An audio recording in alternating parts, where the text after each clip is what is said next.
Okay Selvam, let's come to the point. உனக்கு இந்த பொண்ணு வேணாமா இல்ல கல்யாணமே வேணாமா? எனக்கு கல்யாணத்துல இஷ்டம் இல்ல சந்தோஷ். ஏன், ஏதாவது லவ் ஃபெயிலியரா?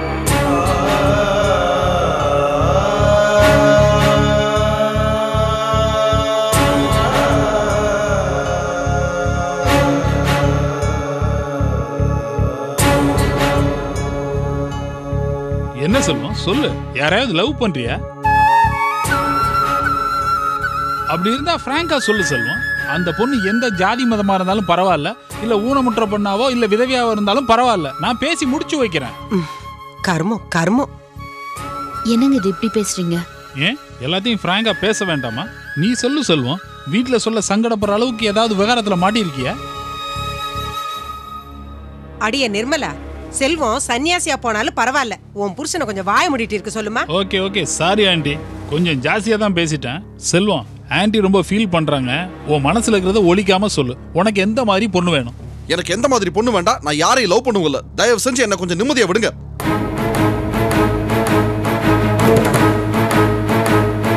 எல்லாரும் கேட்டுக்கிட்டீங்களா? தப்பு நம்ம சைடு தான். இப்படி ஒரு ஆளை நம்பி நம்ம பொண்ணு கேட்டு போயிருக்க கூடாது.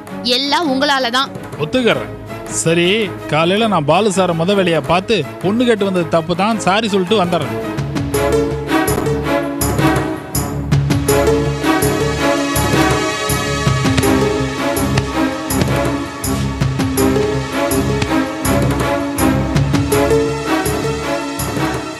என்னங்க பாத்தி அவன் எப்படி பேசுறான்னு? எதுலயுமே ஓட்ட மாட்டேங்கிறான். இல்ல இந்த வயசுல இந்த பொண்ணு வேண்டாம் அந்த பொண்ணை பாருங்கன்னு அவன் இல்ல சொல்லணும். நம்மளா ஏதாவது வழியா பொண்ணு பார்த்தா கூட அவன் வேண்டாங்கிறான்.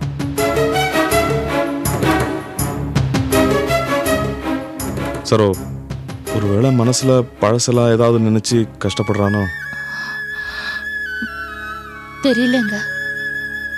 இல்ல எவ்வளவு நாளைக்கு இப்படியே இருப்பான்? அவனுக்கு ஒரு கல்யாணம், குழந்தை குட்டின்னு வரணும் இல்லையா? ஆமாங்க, கண்டிப்பா காலகாலத்துல எல்லாமே நடக்கும். சரோ, அதாவது நீ பேசினா கேட்பான், வேணா பேசி பாரு. நான் என்னங்க பேசணும்? இல்ல நிச்சயமா நீ இந்த கல்யாணத்துக்கு சம்மதிச்சே ஆகணும்னு சொல்லு. கல்யாணங்கிறது ஒரு மனுஷன் வாழ்க்கையில எவ்வளவு முக்கியமானதுன்னு எடுத்து சொல்லு சரோ. இதெல்லாம் அவருக்கு புரியாமலையா இருக்கும்? இதெல்லாத்தையும் தெரிஞ்சுக்கிட்டே அவர் மனசுல எதையோ வச்சு மூடி மறைக்கிறாரு. இதை இப்படியே விட்டு வைக்க முடியாது சரோ. ஆனா அவன்கிட்ட நான் பேசுறதை விட நீ பேசுறது தான் கரெக்டுன்னு எனக்கு படுது. ஏன்னா சில விஷயம் என்கிட்ட கூட சொல்ல மாட்டான், உன்கிட்ட சொல்லுவான். நீ நிச்சயமா பேசு. சரிங்க, நான் பேசுறேன்.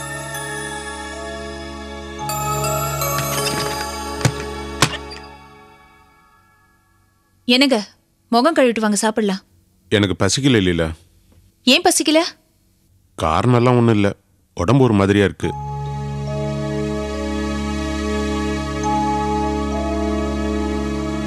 உடம்புக்கு ஏதாவது? அதெல்லாம் ஒண்ணும் இல்ல. என்னங்க, சும்மா மனசெல்லாம் போட்டு குழப்பிட்டு இருக்க வேண்டாம். ஏதாவது ப்ராப்ளமா? இல்ல, கடையை பத்தி யோசிச்சுட்டு இருந்தேன், அப்படியே அந்த யோசனையிலே உட்காந்துட்டேன். நம்ம கடைக்கு என்ன? எவ்வளவோ சிரமப்பட்டு பல பிரச்சனைக்கு நடுவுல கடையை திறந்தோம். வியாபாரம் நல்லபடியா நடந்து கஸ்டமர் நிறைய பேர் வந்தா தான் நமக்கு நல்லது. 2-3 நாளா பிசினஸ் டல்லா இருக்கு, தனியா உட்கார போர் அடிக்குது. சரி கடையை மூடிட்டு வந்துடலான்னு பார்த்தா அந்த நேரம் பார்த்து கஸ்டமர் வந்துருவாங்களான்னு கடையை திறந்து வைக்க வேண்டியதா இருக்கு.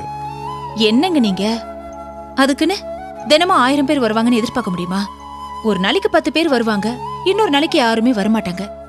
நீங்க என்ன காய்கறி வியாபாரம் பண்றீங்களா இல்ல பால் வியாபாரம் பண்றீங்களா? நீ சொல்றது கரெக்ட் தான் லீலா, ஆனா பிசினஸ் நல்லபடியா நடந்தா தானே நமக்கு ஒரு தெம்பு வரும்.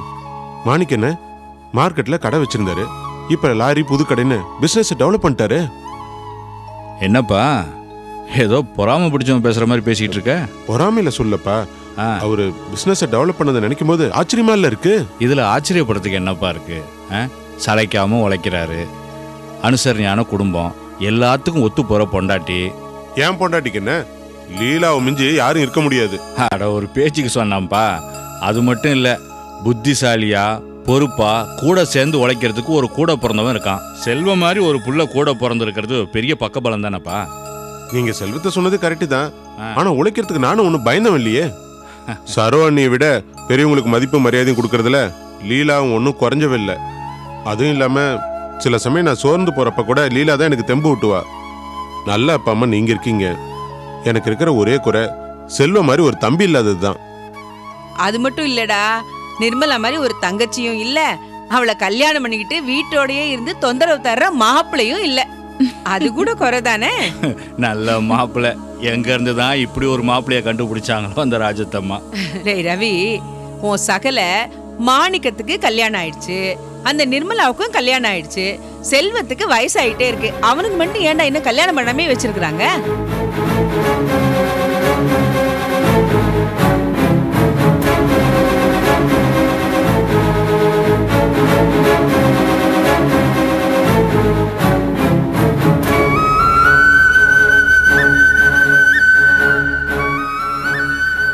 ஏமீனா, உனக்கு கொஞ்சம் கூட அறிவே இல்லையா? இப்போதான் அவன் கொஞ்சம் கொஞ்சமாக பழைய நிலைமையில இருந்து மாறி ஒரு மாதிரியாக நடந்துக்கிட்டு இருக்கான். ஏதேதோ பேசி அவனை மூட் அவுட் பண்ணிட்டியே பாரு, இப்போ அவன் எப்படி எந்திரிச்சு போயிட்டான்னு.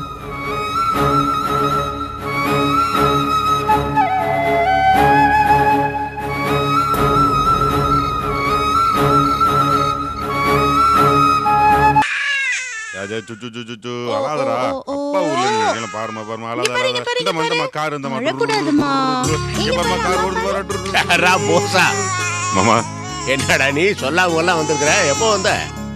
நான் அப்பவே வந்துட்டேன். நீங்க எங்க போயிட்டு வர்றீங்க? நான் எங்கடா போவேன், எல்லாம் என் தொழில் சம்பந்தமா தான் சுத்திட்டு வரேன். காலையில போய் ஒருத்தனை பார்த்தேன், சாயங்காலம் பேசலாம் வாங்கன்னா பேசிட்டு வரேன். ஒன்னும் குதிர மாட்டேங்குதுடா. ஆனா நானும் விடுறதா இல்ல. எவங்கிட்ட நல்லா அதிகமா இருக்குதா சீக்கிரம் வித்துருங்க, நில விலையில சரியுதும்ப. எவங்கிட்ட பணம் அதிகமா இருக்குதா அவங்ககிட்ட போய் நிலத்தை சீக்கிரம் வாங்கி போடுங்க, நில விலையில ஏறிக்கிட்டு இருக்கும்ப.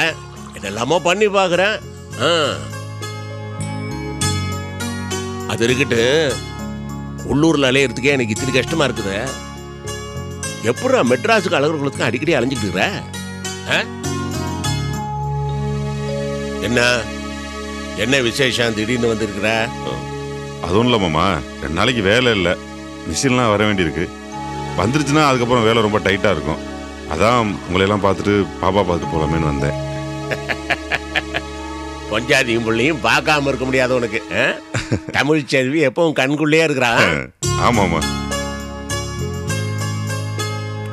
அப்ப போச்சு, நான் ஒரு யோசனை சொல்றேன் கேளு. மெட்ராஸுக்கு அழகர் குளத்துக்கு முன்னாடி அடிக்கடி அலையாத, உடம்பு கெடுத்துக்கிறாத. தொழில செட்டில் ஆனது சௌரியமா ஒரு ஊட்ட பாரு. தனத்தையும் குழந்தையும் மெட்ராஸ்ல கொண்டு கொடுத்துன வை. செஞ்சிடறேன் மாமா. ஆனா தனத்தையும் குழந்தையும் மட்டும் இல்ல, உங்களையும் சேர்த்து தான் கூட்டி கொண்டு வச்சுக்க போறேன். என்னையா அது எப்படிரா? அதே மாமா, அது எப்படி? எப்படிரா அது? பொண்ணை கட்டி கொடுத்துட்டு கூட இவரும் போய் ஒட்டிக்கிட்டாருன்னு பாக்குறவங்க எல்லாம் பேச மாட்டான். மாமா, பாக்குறவன் 1000 சொல்லட்டும், நீங்க என்ன சொல்றீங்க? இந்த பாரு, நான் தனியா என்ன சொல்ல போறேன்? ஊருக்காரன் அப்படி சொன்னா அதுல ஒரு நியாயம் இருக்கு. ஒரு மருமக வீட்டுல போய் நான் அப்படிதான் இருக்கிறது. மாமா, என்ன வார்த்தை மாமா சொல்லிட்டீங்க? மூச்சுக்கு மூச்சு நீ மருமக எல்லாம் மகன் சொல்லுவீங்களே, அதெல்லாம் ஒரு பாலிசுக்கு சொன்ன வார்த்தை தானா?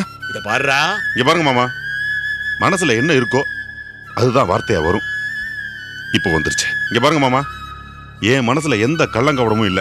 என் மாமா ஒரு வார்த்தை சொன்னா அதுதான் நான் சத்தியம் நினைச்சிட்டு இருக்கேன்.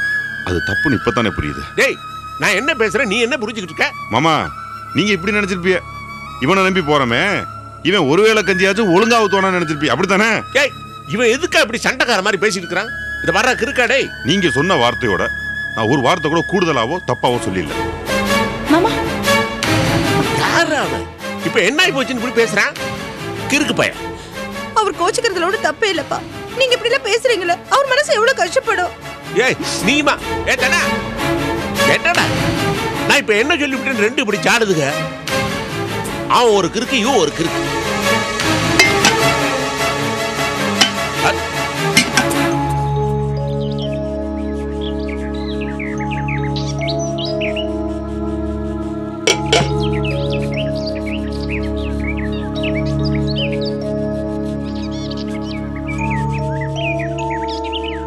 என்ன செல்வம், எழுந்திரிச்சிட்டீங்களா? என்ன கண்ணெல்லாம் செவந்திருக்கு? சரியா தூங்கலியா? தூக்கம் வரல. நீ ஏன், என்னாச்சு? குழப்பம் மனசுல ஏதோ ஓடிட்டு இருந்தா எங்கன்னு தூக்கம் வரும். நீங்க எதுக்கு எதையோ நினைக்கிறீங்க? நான் பாட்டுக்கு நான் உண்டு, என் வேலை உண்டுன்னு செவன் தானே இருக்கேன். இவங்க எல்லாருமா சேர்ந்து எதையோ கிளப்பி விட்டு இப்ப எரிச்சலா இருக்கு. செல்வம், இது எரிச்சல் பட வேண்டிய விஷயமே கிடையாது. யோசிச்சு ஒரு முடிவெடுக்க வேண்டிய விஷயம். ஏன் கல்யாணமே வேண்டாங்கிறீங்க? கல்யாண பேச்சு எடுத்தாலே ஏன் அவ்வளவு கோவம் வருது உங்களுக்கு? எனக்கு பதில் சொல்லுங்க செல்வம். ஏன் கல்யாணம் வேண்டாங்கிறீங்க? அதுக்கான வயசு உங்களுக்கு வரலையா என்ன? இது பாருங்க, இப்படி அமைதியா இருந்து நீங்க சமாளிச்சிடலான்னு நினைக்காதீங்க. ஏன்னா உங்க அமைதியிலையும் ஏதாவது ஒரு அர்த்தம் இருக்கத்தான் செய்யும். நீங்க எந்த காரணத்தை மனசுல வச்சுக்கிட்டு எப்படி இருந்தாலும் சரி, ஆனா உங்க முடிவு இருக்கே, அது நம்ம நடைமுறைக்கு ஒத்து வராது. எல்லாரும் நீங்க ஏன் தனியா இருக்கீங்கன்னு தான் கேட்பாங்க. செல்வம், உங்க வாழ்க்கைக்கும் ஒரு அர்த்தம் வேணும். காலம் பூரா இப்படியே விட்டேத்தியா வாழ்ந்துட முடியாது. என்ன செல்வம், நான் பாட்டுக்கு கேள்வி கேட்டுட்டே இருக்கேன், நீங்க பதிலே சொல்ல மாட்டேங்கிறீங்க. உங்களுக்கு பதில் சொல்ல தெரியலையா, இல்ல பதில் சொல்லவே பிடிக்கலையா? சாரி அண்ணி, இந்த ஒரு விஷயத்துல மட்டும் தயவு செஞ்சு என்ன ஃபோர்ஸ் பண்ணாதீங்க. மனசை மாத்துறதுக்கு முயற்சி பண்ணாதீங்க ப்ளீஸ்.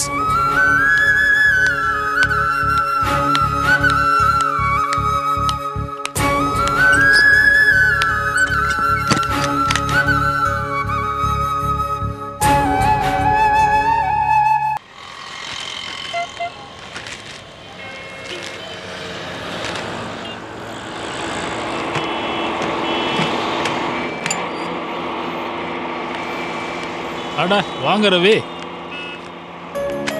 உட்காருங்க. நல்லா இருக்கீங்களா? நல்லா இருக்கேன். அப்புறம் பிசினஸ்லாம் எப்படி இருக்கு? இப்பதான் கொஞ்சம் கொஞ்சமா பிக்கப் ஆயிட்டு இருக்கு. பண்ற தொழில் அப்படி பேசஞ்சர் ட்ரெயின் மாதிரி ஸ்லோவா தான் பிக்கப் ஆகும். நமக்கு வேற எந்த தொழிலும் தெரியாது இல்ல. விளையாட்டுக்கெல்லாம் நான் சொல்லலைங்க, புதுசு புதுசா கத்துக்கணும். கத்துக்கிற விஷயத்துல தான் நமக்கு வெள்ளைக்காரனுக்கு ஒரு டிஃபரன்ஸே. கடையில நீங்க மட்டும் தான் இருக்கீங்களா? பாத்தீங்களா பேச்ச மாத்துறீங்க பாத்தீங்களா? கத்துக்கணும்னு ஒருத்தன் சொல்லும் போதே அதை மதிக்கலைன்னா அப்புறம் எப்படி நீங்க டெவலப் பண்ணுவீங்க? அவங்க உங்களுக்கு தெரிஞ்ச தொழில் தானே பண்ண முடியும். மாணிக்கண்ணா இல்லையா? இல்ல, வெளியில போயிருக்காரு. என்ன விஷயம்? நம்ம கஸ்டமரோட பொண்ணுக்கு கல்யாணம். நம்ம கடையில தான் டிவி, ஃப்ரிட்ஜ், ஃபேன் எல்லாம் வாங்கியிருக்காரு. ஓஹோ, சிட்டியில இவ்வளவு கடையை விட்டுட்டு உங்கள்கிட்ட தான் வாங்கினாரா? பாவம். காய்கறி சப்ளை பண்றதுக்கு யாராவது இருக்காங்களான்னு கேட்டாரு. எனக்கு உடனே மாணிக்கண்ணன் ஞாபகம் தான் வந்துச்சு. என்னைய எல்லாம் பேசி முடிக்க சொல்லிட்டாரு. அதான் மாணிக்கண்ணனை பார்க்கலான்னு வந்தேன். ஓ, சீர்வரிசைக்கு நீங்க, காய்கறிக்கு மாணிக்கமா? நல்லா இருக்கு உங்க சகல கூட்டணி. ரொம்ப காமெடியா பேசுறீங்க. இதாங்க வேணையே, நான் பேசுறது காமெடியா சீரியஸானு யாருக்குமே புரிய மாட்டேங்குது. ஆமா, நீங்க மாணிக்கத்தை தான் அவசியம் பார்க்கணுமா? இல்ல, அது வந்து மாணிக்கண்ணுகிட்ட சொன்னா. பாருங்க, மாணிக்கம் ஊர் கல்யாணத்துக்கெல்லாம் காய்கறி சப்ளை பண்றாரு. ஆனா அவன் வீட்லயே ஒரு இடியட் இருக்கான். அதான் செல்வம் கல்யாணமே வேணாங்கிறான். என்ன சொல்றீங்க? வேற இடத்துல இருந்து நல்ல நல்ல சம்பந்தம் எல்லாம் வருது, கல்யாணம் பண்ணிக்கிட்டானா அதை காது கொடுத்தே கேட்க மாட்டேங்கிறான். ஏன் கல்யாணம் வேண்டாங்கிறாரு? என்னன்னே தெரியல. அவன் சாதாரணமாவே உளருவான். இந்த விஷயத்தை எடுத்தா தத்துவமா பேசுறான். மனுஷன் காது கொடுத்து கேட்க முடியல, செம அருவ. தத்துவம் பேசுறாரா? கிட்டத்தட்ட அப்படிதான். நான் நினைக்கிறேன் இவனுக்கு ஏதோ லவ் ஃபெயிலியர் ஆயிருக்குமோன்னு. இன்னும் மனசுல யாராவது நினைச்சுக்கிட்டு இருக்கானா என்னமோ. உங்களுக்கு அதை பத்தி ஏதாவது தெரியுமா? இல்ல, ஏன் கேக்குறேன்னா எனக்கு முன்னாடி அந்த ஃபேமிலிக்கு நீங்க சொந்தக்காரா வந்தவர், அதான் கேட்டேன். இல்லைங்க, செல்வத்தை பத்தி எனக்கு அந்த மாதிரிலாம் ஒன்றும் தெரியாது. அவனுக்கு எல்லாம் தெரியும் நினப்பு, ஆனா விவரம் பத்தாது. அப்ப நான் கிளம்புறேன். என்ன கிளம்பிட்டீங்க? மாணிக்கத்தை பார்க்கணும்னு சொன்னீங்க. இல்லைங்க, நான் கஸ்டமரை மாணிக்கத்தன்கிட்ட போன்லயே பேச சொல்லிடுறேன். ஓகே.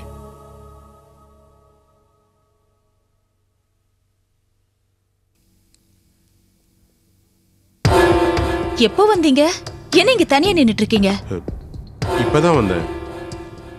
என்ன ஏதோ யோசனையில இருக்கிற மாதிரி தெரியுது. ஆமா. என்ன யோசனை? சின்ன யோசனையா இல்ல பெரிய யோசனையா? இல்ல கடையை பத்தின கவலையா? அதெல்லாம் ஒண்ணும் இல்ல, ஒரு சின்ன விஷயம். வர வர சின்ன விஷயத்துக்கெல்லாம் நீங்க யோசனையில இறங்கிட்டீங்க. என்ன விஷயம்னு சொல்லுங்க.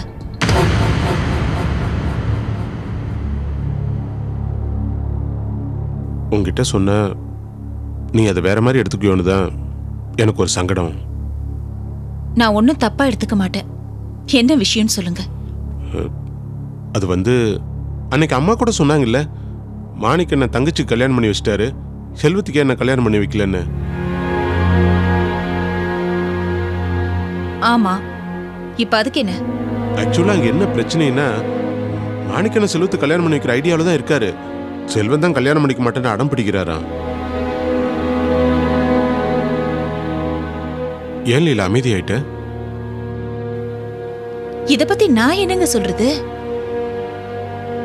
ஆமா, அந்த வீட்டு விஷயத்தை பத்தி உங்களுக்கு எப்படி தெரியும்? உங்களுக்கு யார் சொன்னது? மாணிக்கத்தோட தங்கச்சி வீட்டுக்கார் சந்தோஷ பார்த்தேன், அவரு தான் சொன்னாரு.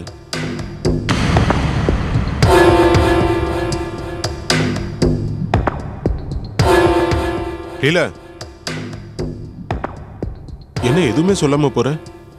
நீங்க கடைக்கு போகணும், நான் டிஃபன் எடுத்து வைக்கிறேன். கொஞ்சம் இரு லீலா. நான் என்ன நினைக்கிறேன்னா, ஒரு தடவை போஸ் சொன்னார்ல, உனக்கும் செல்வத்துக்கும் கல்யாண பேச்சு வந்துச்சுன்னு. ஒருவேளை அந்த நினைப்பிலே செல்வம் கல்யாணம் பண்ணிக்காம இருப்பாரோ?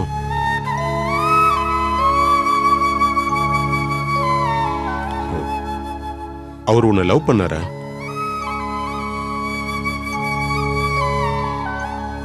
ஏன் லீலா அமைதியாயிட்ட? எனக்கு தெரியாதுங்க.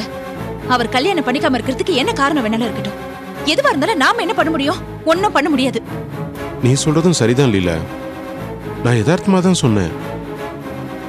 அவர் கல்யாணம் பண்ணிக்காம இருக்கிறது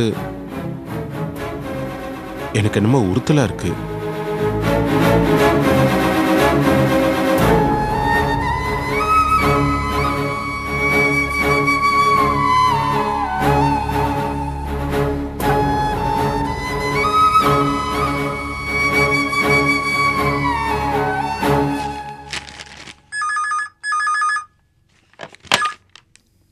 ஹலோ, நான் லீலா பேசுறேன்.